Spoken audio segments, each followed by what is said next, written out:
Gaza में युद्ध विराम के बाद ऐसा लग रहा था कि मिडिल ईस्ट में शांति आ जाएगी, लेकिन इजरायल को लेकर हूती की दहाड़ में अभी तक कोई कमी नहीं आई है। हूती के हमलों का खौफ अभी भी इजरायलियों को रात में चैन से सोने नहीं देता है। इजरायल में कब कहां से हूती की मिसाइल आकर गिर जाए ये किसी को नहीं पता। यहाँ तक कि अमेरिका का थर्ड एयर डिफेंस सिस्टम भी हूती की मिसाइलों की नाकाबंदी करने में नाकाम रहा है। हूती के जखीरे में ऐसे ऐसे ड्रोन और मिसाइल हैं जिनका तोड़ इजरायल और अमेरिका के एयर डिफेंस सिस्टम के पास भी नहीं है। और अब इसी कड़ी में हूती ने एक बार फिर से इजरायल को ललकारा है। दरअसल हूती ने इजरायल के ऊपर फिर से एक हमला किया है और इस हमले को लेकर खाड़े मिडिल ईस्ट के मीडिया में खामोशी है, क्योंकि अब सारा ध्यान गाजा में युद्ध विराम समझौते को बनाए रखने पर चला गया है और एक धड़ा ये भी चाहता है कि कहीं हूती के हमलों से हालात और फिर से न बिगड़ जाएं।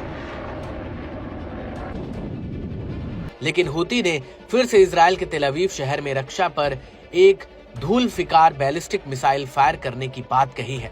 हूती का कहना है कि उसने कब्जे वाले जाफा शहर यानी तेल अवीव पर धूल फिकार मिसाइल फायर की है और ये मिसाइल अपने टारगेट पर एकदम सटीक लगी है। खुद हूती के प्रवक्ता ब्रिगेडियर जनरल याह्या सारी ने इस हमले को लेकर एक बयान दिया है।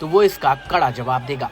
लेकिन इस सब के बीच बड़ी बात यह है कि हूती के पास कई तरह की घातक मिसाइलें हैं, जिसमें Asef anti ship ballistic missile range 400 kilometre तक, Burkan 1 ballistic missile range 800 kilometre तक, Burkan 2 ballistic missile range 1000 kilometre तक, Zulfiqar ballistic missile range 1200 kilometre तक, Hatem ballistic missile range 1450 kilometre तक, Hatem 2 ballistic missile, Karrar ballistic missile range 300 kilometre तक, Mohit anti ship ballistic missile range 300 kilometre तक, Tankil ballistic missile range 500 kilometre तक और फिलिस्तीन 1 और फिलिस्तीन 2 जैसी कई बैलिस्टिक मिसाइलें हूती के जखीरे में अभी भी बची हुई हैं।